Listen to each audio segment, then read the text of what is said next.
आ रहा है। हम एक काम कर रहे हैं, ऐसा वर्क कर रहे हैं जिसमें हम सुबह से लेकर रात तक काम करते हैं और उसके बाद अगर बोले कि सरकार कि आप पढ़ाई करो और दूसरा नौकरी का तैयारी करो और मौका मिले तो चले जाओ, तो हम लोग को एक साथ दो काम नहीं हो सकता। या तो हम काम करेंगे या पढ़ाई करेंगे। तो सरकार ये चीज स्पष्ट कर दे कि अगर हमारी मांग वो नहीं सुनते हैं और हम लोग को नौकरी से निकालना ही एक विकल्प है, तो ये चीज सरकार स्पष्ट कर दे कि हम तुमको कभी भी निकाल देंगे, अब तुम लोगों की जिम्मेदारी हमारी नहीं है। और माननीय मुख्यमंत्री साहब से हम निवेदन करना चाहते हैं कि वो खुद एक इंजीनियर है और उनसे ज्यादा इंजीनियर का दुख कोई नहीं जान सकता। विभाग से तो लगातार डराया जा रहा है, नोटिस पे नोटिस गिराया जा रहा है।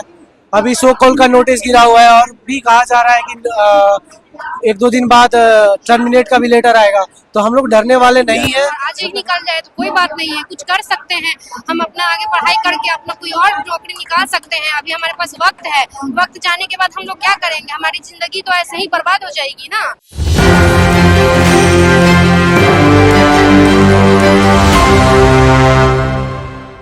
नमस्कार, आप देख रहे हैं इस वक्त एक न्यूज़ 24 और मैं हूं आपके साथ अनन्या सहाय। इस वक्त जिस जगह पे हम लोग मौजूद है वो है गर्दनी बाग, जहां धरना स्थल पर भयानक धरना चल रहा है संविदा कर्मियों द्वारा। इनकी मांगे क्या है और सरकार से आखिर ये क्या चाहते हैं, बात करेंगे और जानेंगे कि इनके दर्द का कारण क्या है। आप अपने बारे में बताइए, क्या कारण है कि आप लोग यहाँ हड़ताल पर बैठे? जी, हम लोग सभी विशेष सर्वेक्षण कर्मी है, जिसमें हम लोग का 4 पद है, ASO, कानूनगो, अमीन और लिपिक का पद है। हम लोग एक संविदा पे 11 महीने के कॉन्ट्रैक्ट पे हम लोग को ज्वाइन कराया गया था। ये विशेष सर्वेक्षण जो है पिछले विगत 5 साल से चल रहा है, 2020 से ही चल रहा है। 5 वर्षों से हमारा काम चल रहा है और हमें अभी तक एश्योरिटी नहीं मिला है कि हमारी संविदा कब समाप्त हो जाएगी। तो हम सभी संविदा कर्मी के एक ही मांग है कि हम लोग को 60 साल के लिए परमानेंट किया जाए, नियमितीकरण किया जाए और हमारी सैलरी जो एक सिविल इंजीनियर की सैलरी होती है मिनिमम हमारी 4200 ग्रेड पे की इक्विवेलेंट सैलरी होनी चाहिए, तो हमारी सैलरी 4200 ग्रेड पे के इक्विवेलेंट किया जाए। यही हमारी मांग। क्या सरकार से आपको अभी तक कोई जवाब मिला? सरकार के द्वारा हमें अभी जवाब नहीं मिला है, बल्कि हमारे अपर मुख्य सचिव दीपक कुमार सिंह सर के द्वारा हम लोग को डराने का काम किया गया है कि अगर हम लोग धरना से वापस नहीं होते हैं तो हमारी संविदा रद्द की जाएगी, हमें नौकरी से निकाल दिया जाएगा। लेकिन फिर भी हम लोग डट के खड़े हैं, क्योंकि ये लड़ाई हमारी खुद की लड़ाई है और हम लोग अगर एकता के साथ ये लड़ाई नहीं लड़ते हैं तो कल को अगर सरकार हमें निकाल देती है तो हमारे परिवार का जवाबदेही कौन उठाएगा? अभी हमारा उम्र बीते जा रहा है, हम एक काम कर रहे हैं, ऐसा वर्क कर रहे हैं जिसमें हम सुबह से लेकर रात तक काम करते हैं और उसके बाद अगर बोले कि सरकार कि आप पढ़ाई करो और दूसरा नौकरी का तैयारी करो और मौका मिले तो चले जाओ, तो हम लोग को एक साथ दो काम नहीं हो सकता। या तो हम काम करेंगे या पढ़ाई करेंगे। तो सरकार ये चीज स्पष्ट कर दे कि अगर हमारी मांग वो नहीं सुनते हैं और हम लोग को नौकरी से निकालना ही एक विकल्प है, तो ये चीज सरकार स्पष्ट कर दे कि हम तुमको कभी भी निकाल देंगे, अब तुम लोगों की जिम्मेदारी हमारी नहीं है। और माननीय मुख्यमंत्री साहब से हम निवेदन करना चाहते हैं कि वो खुद एक इंजीनियर है और उनसे ज्यादा इंजीनियर का दुख कोई नहीं जान सकता है। आप भी बताइए मैडम, कोई 5 साल से जॉब कर रहा है, उसकी बीवी है, बच्चे हैं, अगर उनको अब नौकरी से निकाल दिया जाएगा 2 साल बाद या 1 साल बाद, उसके बाद वो कहाँ का रहेंगे? वो ना ही पढ़ाई कर रहे हैं क्योंकि पिछले 5 साल से ऑलरेडी काम कर रहे हैं। तो हमें सरकार से निवेदन कर रहे हैं और विश्वास है कि सरकार हमारी मांग को सुनेगी और हमें नियमितीकरण करके 60 साल का हम लोग को किया जाएगा, ताकि हम लोग हौसला के साथ काम करें और सरकार के इस प्रोजेक्ट को सफल बनाएं। नीतीश कुमार से खास गुहार है। यहाँ पर कई महिलाएं भी, जैसा आप देख रहे हैं, इस धूप गर्मी में यहाँ महिलाएं भी बैठी हैं। क्या कहना चाहेंगी आप? हमारी 60 साल की सरकार 60 साल हमारे कर दे और JEE की इक्विवेलेंट कर दे, 4600 ग्रेड का हम लोग का कर दे, जो हम लोग स्वतंत्र हो जाए, डर नहीं रहे हम लोगों की नौकरी कभी भी हम लोग को चली जाएगी। यही मांगे। आप लोग की अगर नहीं सुनते हैं नीतीश कुमार तो क्या कीजिए? हम लोग अगर नहीं सुनते हैं फिर भी हम लोग धरना पे ही रहेंगे, क्योंकि वही हम लोग को नियुक्ति पत्र दिया और वो बोलते हैं कि महिलाओं को सुरक्षित करेंगे। जब वही ऐसे करेंगे, नियुक्ति दे करके नियुक्ति छीनने का बात करेंगे, तो फिर ये सरकार कैसे चलेगी? नियुक्ति दे करके नियुक्ति छीनने का बात कर रहे हैं, क्या इससे आप लोगों को जो तकलीफ हो रही है उसका अभी तक कोई संज्ञान लिया गया है?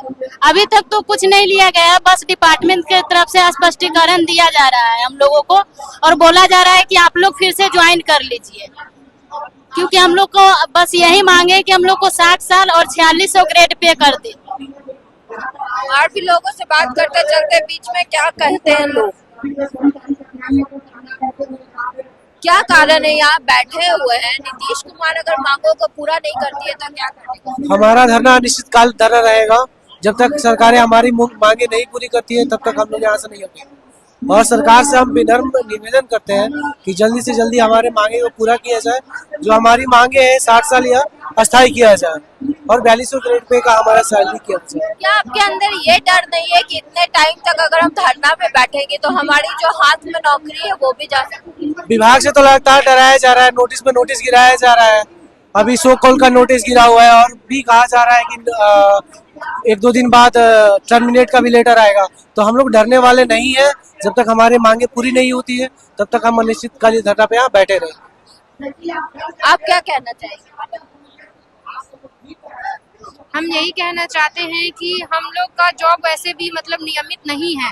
आज मतलब हम प्रोटेस्ट पे बैठे हैं तो ये सोच के बैठे हैं कि अगर हमें निकाल भी दिया जाए तो हमें कोई फर्क नहीं पड़ता है, क्योंकि विभाग अगर हमें 1 साल बाद 6 महीने बाद कभी भी निकाल सकती है। तो इससे अच्छा है कि हम अपने हक के लिए लड़ें और आज ही निकाल जाए तो कोई बात नहीं है, कुछ कर सकते हैं।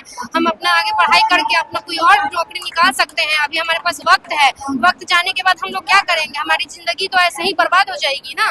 तो यही हम कहना चाहते हैं विभाग से, जब तक हम लोग को नहीं करेंगे, हमारी मांग पूरी नहीं करेंगे, हम लोग ऐसे ही धरने पे बैठे रहेंगे। ऐसे ही धरने पे बैठे रहेंगे। बड़ी बात या इसी तरीके से धरने पे बैठे रहेंगे। बड़ी बात यहाँ पे ये है कि जहाँ कहा जाता है कि बिहार जो है वो युवाओं का प्रदेश है, युवाओं की तादाद यहाँ बहुत ज्यादा है। वैसी स्थिति में रोज रोज इतने भारी तादाद में युवा अगर सड़कों पर उतरे हुए हैं, धरने पर उतरे हुए हैं, तो क्या कारण है सुशासन बाबू की, सुशासन सरकार में कि युवाओं को ही उनका हक नहीं मिल पा रहा है? आपको क्या लगता है कि जिस तरीके से नीतीश कुमार युवाओं को नौकरी देने की बात करते हैं, युवाओं का प्रदेश है बिहार, ऐसे में इतने सारे युवा यहाँ पर जमा हैं, धरना पे हैं, तो कैसे नीतीश कुमार सरकार?